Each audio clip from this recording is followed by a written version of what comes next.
മേളപ്പൊലിമയോടെ പൂരപ്പെരുമ അവിടെ തകർക്കുകയാണ് അങ്ങ് പേരൂരിൽ നമ്മുടെ തൃശ്ശൂരിൽ അങ്ങനെ ലോകത്ത് മറ്റേത് നാടിനാണ് അവകാശപ്പെടാനാവുക ഇത്തരം ഒരു സംഭവം ഇങ്ങനെ ഇത്രയും ആവേശത്തോടു കൂടിയുള്ള ഒരു ദിനം അത് ഒരു നാടിന് വേണ്ടിയിട്ട് മാത്രം സ്വന്തമാക്കി ഇത്ര മനോഹരമായ കാഴ്ചകൾ രാവിലെ മുതൽ തന്നെ നമുക്ക് സമ്മാനിച്ചുകൊണ്ടേയിരിക്കുകയാണ് തൃശ്ശൂർ. അവിടുത്തെ കാഴ്ചകളിലേക്ക് തന്നെയാണ് നമ്മൾ വീണ്ടും എത്തുന്നത്. മഠത്തിൽ വരവായി ആ എഴുന്നേൽത്ത് നമ്മൾക്ക് കാണണം, അവിടുത്തെ വിശേഷങ്ങൾ നമുക്കറിയണം. അരുൺ അലത്തൂർ നമ്മളോടൊപ്പം ചേരുകയാണ്. അരുണിലേക്ക് വേഗം എത്താം.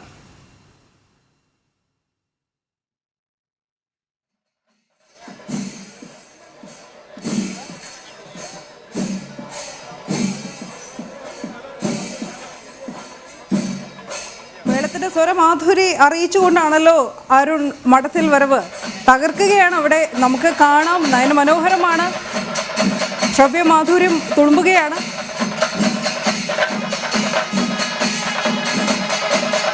തീർച്ചയായിട്ടും മഠത്തിൽ വരവിന് മുന്നോടിയായിട്ടുള്ള പുറപ്പാട് എഴുന്നള്ളത്ത് ഇപ്പോൾ നായ്ക്കനാല് കടന്ന് ഇങ്ങനെ മുന്നോട്ട് വരുന്ന കാഴ്ചയാണ് കാണാൻ സാധിക്കുന്നത്. 3 ആനകൾ, തിരുവമ്പാടി കണ്ണനാണ് ഭഗവതിയുടെ തിടമ്പ് ഏറ്റിയിരിക്കുന്നത്. ഒപ്പം 2 ആനകളുണ്ട്.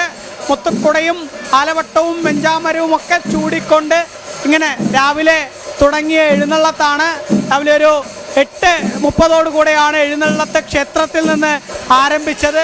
ഇപ്പോഴേതായാലും ആ എഴുന്നള്ളത്ത് 9:24 ആവുമ്പോൾ അത് കൃത്യമായിട്ട് നായ്ക്കനാല് കടന്ന് ബ്രഹ്മസം മഠത്തിന് സമീപത്തേക്ക് എത്താറായിരിക്കുന്നു എന്നുള്ളതാണ്.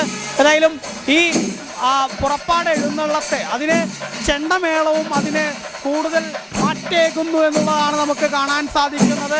ഈ എഴുന്നള്ളത്ത് കടന്നു വരുന്ന വഴികളിലൊക്കെ നിറപറകളും മറ്റുമൊക്കെ നിറച്ചു വെച്ചുകൊണ്ട്, വളരെ നിലവിളക്ക് കൊളുത്തി വെച്ചുകൊണ്ട്, നിറപറകൾ നിറച്ചു വെച്ചുകൊണ്ട് ആളുകൾ ഭഗവതിയെ വരവേൽക്കുന്ന കാഴ്ച കൂടെ നമുക്ക് ഓരോയിടത്തും കാണാൻ കഴിയുന്നു എന്നുള്ളതാണ്. ഏതായാലും വളരെ വിശ്വാസപൂർവ്വം വിശ്വാസികൾ ഈ എഴുന്നള്ളത്തിൽ ഭഗവതിയെ ഇങ്ങനെ വരവേറ്റിരിക്കുകയാണ്. ഭഗവതിയുടെ തിടമ്പേറ്റിക്കൊണ്ട് ഈ 3 കൊമ്പന്മാരും ഇങ്ങനെ ബ്രഹ്മസം മഠത്തിലേക്ക് നടന്നെടുക്കുന്ന കാഴ്ചയാണ് നമുക്ക് കാണാൻ സാധിക്കുന്നത്. ഏതായാലും ഈ മഠത്തിൽ വരവിന് മുന്നോടിയായിട്ടുള്ള പുറപ്പാട് എഴുന്നള്ളത്തും ഇനി ഈ എഴുന്നള്ളത്ത് അത് ബ്രഹ്മസം മഠത്തിലേക്ക് എത്തിക്കഴിഞ്ഞാൽ അവിടെ നിന്ന് ആരംഭിക്കുന്ന പ്രധാന എഴുന്നള്ളത്തായ മഠത്തിൽ വരവും അത് വളരെ വിശേഷപ്പെട്ട ചടങ്ങാണ്. തൃശ്ശൂർ പൂരം എന്ന് പറയുമ്പോൾ ആ പൂരത്തിലെ ഏറ്റവും മനോഹര ചടങ്ങുകളിൽ ഒന്നാണ് ഈ മഠത്തിൽ വരവ് എന്ന് തന്നെ വേണം വിശേഷിപ്പിക്കാൻ. കാരണം ഈ തിരുവമ്പാടി വിഭാഗത്തിൻ്റെ ഈ മഠത്തിൽ വരവിന് പിന്നിലുള്ള കഥ എന്നുള്ളത് തിരുവമ്പാടി വിഭാഗത്തിൻ്റെ കയ്യിൽ പണ്ട് നെറ്റിപ്പട്ടം, സ്വർണ്ണ നെറ്റിപ്പട്ടം ഉണ്ടായിരുന്നില്ല. അതുകൊണ്ട് തന്നെ ഈ ബ്രഹ്മസം മഠത്തിൽ, നടുവിൽ സ്വാമിയാരുടെ ബ്രഹ്മസം മഠത്തിൽ അതൊരു വേദ പാഠശാലയാണ്. ആ വേദ പാഠശാലയിൽ സ്വർണ്ണ നെറ്റിപ്പട്ടങ്ങളുണ്ട് എന്ന് തിരുവമ്പാടി വിഭാഗം അറിയുന്നു. തുടർന്ന് ആ സ്വർണ്ണ നെറ്റിപ്പട്ടങ്ങൾ തങ്ങൾക്ക് നൽകാൻ കഴിയുമോ എന്ന് ചോദിക്കുമ്പോൾ അവിടുത്തെ നടുവിലെ സ്വാമിയാർ പറയുന്നത്, നെറ്റിപ്പട്ടങ്ങൾ ഞങ്ങൾ നൽകാം, പക്ഷേ ആനകളുമായി ഈ മഠത്തിലേക്ക് വന്ന് മഠത്തിൽ നിന്നും ഈ നെറ്റിപ്പട്ടം ആനകൾക്ക് കെട്ടി അവിടെ നിന്നും പൂരത്തിന് പൊയ്ക്കോളൂ എന്ന് പറയുകയാണ്. അങ്ങനെ പറഞ്ഞതിൻ്റെ അടിസ്ഥാനത്തിലാണ് ഈ മഠത്തിൽ വരവ് എന്നുള്ള ചടങ്ങ് തന്നെ ഉണ്ടായത് എന്നുള്ളതാണ് ഇതിൻ്റെ പിന്നിലുള്ള ആ ഒരു കഥ എന്നുള്ളതാണ്. അതുകൊണ്ട് തന്നെയാണ് അത് വളരെ ശ്രേഷ്ഠമായി, അതായത് ആ മഠത്തിൽ വരവ് എന്നുള്ള ഈ വളരെ മനോഹരമായ ചടങ്ങ് തന്നെ ഉണ്ടായത് അത്തരത്തിലാണ് എന്നുള്ളതാണ് നമുക്ക് മനസ്സിലാക്കാൻ സാധിക്കുന്നത്. ഏതായാലും ആ മഠത്തിൽ വരവിനോടനുബന്ധിച്ച് ഇപ്പോൾ ഏതാനും നിമിഷത്തിനകം തന്നെ ഈ മഠത്തിൽ വരവ് പഞ്ചവാദ്യവും മറ്റുമൊക്കെ ആരംഭിക്കും. കോങ്ങാട് മധുവിൻ്റെ നേതൃത്വത്തിലാണ് മഠത്തിൽ വരവ് പഞ്ചവാദ്യം അരങ്ങേറുന്നത്. എങ്ങനെയാണ് മഠത്തിൽ വരവ് പഞ്ചവാദ്യം? അവിടെ പാറമേക്കാവുകാർക്ക് എലഞ്ഞിത്തറ മേളമാണ് പ്രധാനമെങ്കിൽ നിങ്ങൾ തിരുവമ്പാടിക്കാർക്ക് മഠത്തിൽ വരവ് പഞ്ചവാദ്യമാണ്. അപ്പോൾ ആ പഞ്ചവാദ്യത്തിൽ ഇത്തവണ ഒരുപാട് കലാകാരന്മാർ അണിനിറക്കുന്നുണ്ടാവും. എന്താണ് അതിൻ്റെ ഒരു? അതെ, കോങ്ങാട് മധുവിൻ്റെ നേതൃത്വത്തിലാണ് പഞ്ചവാദ്യം. മദ്ദളത്തിൽ കോട്ടക്കൽ രവിയും, താളത്തിൽ ചേലക്കര സൂര്യനും, കൊമ്പിൽ മച്ചാട് മണികണ്ഠനും, അങ്ങനെ മഠത്തിൽ വിശ്വപ്രസിദ്ധമായ മഠത്തിൽ വരവ് 11 മണിക്ക് ഈ വരവ് അവിടെ മഠത്തിൽ ഇറക്കി വെച്ചതിന് ശേഷം 11 മണിക്ക് വിശ്വപ്രസിദ്ധമായ മഠത്തിൽ വരവ് ആരംഭിക്കും. 1.5 മണിക്കൂർ അവിടെ നാദവിസ്മയം തീർത്തുകൊണ്ട് തിരുവമ്പാടിയുടെ മഠത്തിൽ വരവ് ഗംഭീരമായി അവിടെ കലാശിച്ചതിന് ശേഷം അവിടുന്ന് നേരെ മുകളിലേക്ക് കയറി അവിടുന്ന് തുടങ്ങുമ്പോൾ 3 ആനയായിരിക്കും, മുകളിലേക്ക് കയറുമ്പോൾ 7 ആനയാവും. അവിടുന്ന് നേരെ വന്ന് നായ്ക്കനാലിൽ മണത്തിൽ വരവ് പഞ്ചവാദ്യം അവസാനിച്ചതിന് ശേഷം അവിടുന്ന് ചേരാനുള്ളൂർ ശങ്കരകുട്ടി മാരാരുടെ നേതൃത്വത്തിൽ മേളം ആരംഭിക്കും. ആ മേളം ശ്രീമൂലസ്ഥാനത്ത് 4 മണിക്ക് 4:15 അവസാനിച്ചതിന് ശേഷം വിശ്വപ്രസിദ്ധമായ തൃശ്ശൂർ പൂരത്തിൻ്റെ ഏറ്റവും വലിയ ആകർഷണമായ കുടമാറ്റത്തിന് ഞങ്ങൾ ഇറങ്ങും. അവിടെ 2 പാറമേക്കാവും തിരുവമ്പാടിയും തമ്മിലുള്ളൊരു അതിഗംഭീരമായൊരു മത്സരമാണ് ഇപ്രാവശ്യം ഉണ്ടാവുക. അതിസുന്ദരമായ കുടകളാണ് ഒരുക്കിയിട്ടുള്ളത്. സ്പെഷ്യൽ കുടകൾ കൊണ്ടും മറ്റുള്ള സന്ദേശങ്ങൾ കൊണ്ടും വലിയൊരു കുടമാറ്റം ജനങ്ങൾക്ക് വിശ്വപ്രസിദ്ധമായ തൃശ്ശൂർ പൂരത്തിന് വിരുന്നൊരുക്കിക്കൊണ്ട് ഞങ്ങൾ തിരുവമ്പാടിയും പാറമേക്കാവും തൃശ്ശൂർ പൂരത്തിൻ്റെ അന്തിമഘട്ടത്തിലേക്ക് കടന്നുകൊണ്ടിരിക്കുകയാണ്. ഈ കുടമാറ്റത്തിലാണെങ്കിലും മേളത്തിലാണെങ്കിലും ഒക്കെ നിങ്ങളും ആ പാറമേക്കാവും തമ്മിലൊരു ആരോഗ്യപരമായിട്ടുള്ള മത്സരമുണ്ടല്ലേ? തീർച്ചയായിട്ടും തൃശ്ശൂർ പൂരം തുടങ്ങുന്നത് വരെ ഞങ്ങൾ സൗഹാർദ്ദപരമായിട്ട് ഞങ്ങൾ തോളത്ത് കൈ നടക്കും. തൃശ്ശൂർ പൂരം തുടങ്ങിക്കഴിഞ്ഞാൽ പരസ്പരം മത്സരിക്കുകയിലാണ് ഞങ്ങൾ ചെയ്യുന്നത്. അത് ഏതൊരു മത്സരമാണ്. പിന്നെ 2 കൂട്ടരും മത്സരമാണ്. അത് ഉപചാരം ചൊല്ലി പിരിയുന്നവരെ തൃശ്ശൂർ പൂരത്തിന്റെ ഏറ്റവും വലിയ മഹനീയമായ എല്ലാ കാര്യങ്ങളിലും 2 കൂട്ടരും. അതുകൊണ്ടാണ് ഇത്രയും ഇത് ഗംഭീരമായിട്ട് ലോക പ്രശസ്തമായിട്ട് യുനെസ്കോ പോലും അംഗീകരിച്ച വേൾഡ് ടൂറിസം മാപ്പിൽ ഇടം പിടിച്ച തൃശ്ശൂർ പൂരത്തിന്റെ എല്ലാ കാര്യങ്ങളും ഇത്ര അതിഗംഭീരമായതുകൊണ്ടാണ് ഇങ്ങനെ യുനെസ്കോ പോലും അംഗീകരിച്ചത്. ഞാൻ നേരത്തെ പ്രേക്ഷകരോട് പറയായിരുന്നു, നടുവിൽ സ്വാമിയാര് പണ്ട് നെറ്റിപ്പട്ടം കെട്ടാൻ മഠത്തിലേക്ക് വരാൻ പറഞ്ഞുകൊണ്ടാണ് നമുക്കിപ്പോൾ ഈ മഠത്തിൽ വരവുണ്ടായത്, ഈ പഞ്ചവാദ്യം ഉണ്ടായത്. അതൊരു കണക്കിന് നന്നായില്ലേ? തീർച്ചയായിട്ടും. അന്ന് ഞങ്ങൾക്ക് 3 ആനയ്ക്ക് തലയെക്കെട്ട് കെട്ടാൻ കഴിവില്ലാണ്ട് ആ കാലത്ത് ഞങ്ങൾക്ക് തലയെക്കെട്ട് കെട്ടാനായിട്ടില്ലേ മഠത്തിൽ സ്വാമിയാരാണ് ആ 3 വെള്ളി തലക്കെട്ടുകൾ തന്ന് ഞങ്ങളെ സഹായിക്കുകയും അങ്ങനെ വിശ്വപ്രസിദ്ധമായ മഠത്തിൽ വരവ് അവിടുന്ന് ആരംഭിക്കുകയും ചെയ്തു. അത് ഇന്നും ആ മഠത്തിൽ വരവ് വിശ്വപ്രസിദ്ധമാണ്. അത് കാണാനായിട്ട് ലക്ഷോപലക്ഷം ജനങ്ങൾ തൃശ്ശൂരിലേക്ക് ഒഴുകിയെത്തിക്കൊണ്ടിരിക്കുകയാണ്. തന്നെയാണ്. ഏതായാലും നേരത്തെ പറഞ്ഞ പോലെ മഠത്തിൽ വരവ് ആ പഞ്ചവാദ്യത്തിൽ ഒരുപാട് കലാകാരന്മാരാണ് അണിനിരക്കുന്നത് എന്നുള്ളതാണ് അതിൽ ഏറ്റവും പ്രധാനം. കോങ്ങാട് മധുവാണ് അതിനെ പ്രാമാണിത്വം വഹിക്കുന്നത്. അദ്ദേഹത്തിൻ്റെ പ്രാമാണിത്വത്തിൽ ഒരുപാട് തിമില വിദ്വാൻമാർ, തിമിലയും അതുപോലെ ഇലത്താളവും മദ്ദളവും അതുപോലെ ഇടക്കയും ഒക്കെ ചേർന്നുകൊണ്ടുള്ള ആ പഞ്ചവാദ്യങ്ങൾ, 5 വാദ്യങ്ങൾ, അത് ചേരുമ്പോൾ ഉണ്ടാകുന്ന അന്തരീക്ഷത്തിലാകെ ഉണ്ടാകുന്ന മുഴക്കം, ആ മുഴക്കത്തിലുണ്ടാകുന്ന മാധുര്യം അത് കാതുകൾക്കേറെ ഇമ്പമേകുന്നതായിരിക്കും. ആ ഇമ്പം കാതുകളോട് ശ്രവിക്കുന്നതിന് വേണ്ടി ലോകത്തിൻ്റെ വിവിധ ഭാഗങ്ങളിൽ നിന്നും എത്തിയിട്ടുള്ള ആളുകൾ, ആ ആളുകളൊക്കെ ഇപ്പോൾ എൻ്റെ പുറകിൽ അവരൊക്കെ ഒഴുകിയെത്തുകയാണ് ഈ ബ്രഹ്മസം മഠത്തിൻ്റെ ഭാഗത്തേക്ക്. ഒരു വശത്ത് ചെറുപൂരങ്ങൾ ഇപ്പോഴും വടക്കുന്നാഥ സന്നിധിയിലേക്ക് കയറിക്കൊണ്ടിരിക്കുന്നു, വടക്കുന്നാഥനെ പ്രണമിച്ച് മുന്നോട്ട് പോയിക്കൊണ്ടിരിക്കുന്നു. അതേസമയം മറുവശത്ത് ഈ മഠത്തിൽ വരവിനോടനുബന്ധിച്ചുള്ള പുറപ്പാട് എഴുന്നള്ളത്ത് നമുക്ക് കാണാൻ സാധിക്കും. ഇപ്പോൾ ഞാൻ നിൽക്കുന്ന ഈ ബ്രഹ്മസം മഠത്തിനേറെ അടുത്തെത്തിയിരിക്കുന്നു. ഇനി ഏതാനും നിമിഷം മാത്രമേ ഉള്ളൂ ബ്രഹ്മസം മഠത്തിലേക്ക്.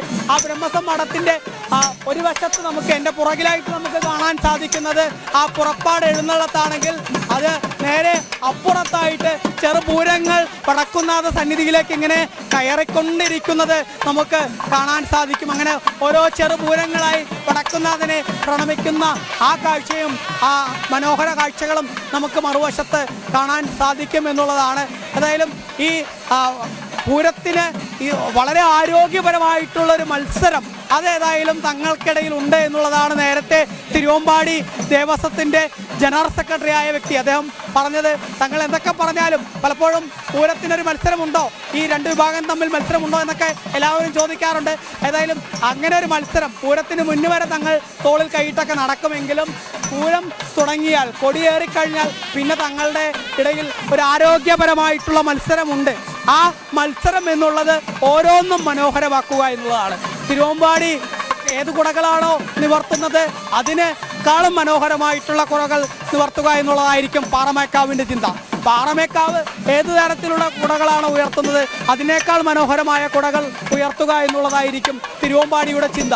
അത് ആനയുടെ കാര്യത്തിലാണെങ്കിലും അതല്ലെങ്കിൽ വെടിക്കെട്ടിൻ്റെ കാര്യത്തിലാണെങ്കിലും അതല്ലെങ്കിൽ ഓരോന്നിലും നമുക്ക് കാണാൻ സാധിക്കും.